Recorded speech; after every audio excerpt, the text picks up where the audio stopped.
हरिओम। एकदा श्रीकृष्ण रुक्मिणीला म्हणतात की तुम मुझे प्रेम से बांध सकती हो, भक्ती से नहीं। रुक्मिणी, द्वारकेची राणी, कृष्णांची प्रिय पत्नी, कृष्णाची सगळ्यात जवळची भक्त, एकदा तिच्या हृदयात प्रश्न उत्पन्न झाला आणि तिने कृष्णाला विचारले की हे कृष्णा, मी तुझ्या सगळ्यात जवळची भक्त आहे, मग तू नेहमीच मला मला तुझ्याजवळ का नाही ठेवत? त्यावेळी अतिशय करुणामय होऊन श्रीकृष्णाने उत्तर दिले की रुक्मिणी, भक्तीने तर मी प्रसन्न होतो, पण प्रेम मला बांधून ठेवते.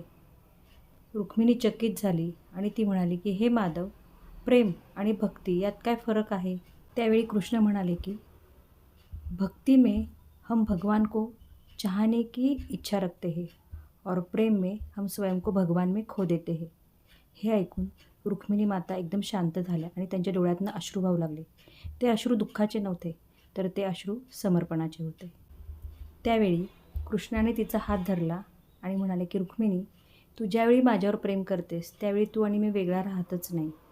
भक्तीमध्ये तू मला शोधतेस आणि प्रेमामध्ये तू मला तत्त्वरूपाने जाणतेस. त्यामुळे प्रेमात मी बांधला जातो, भक्तीमुळे मी फक्त प्रसन्न होतो. हरिओम.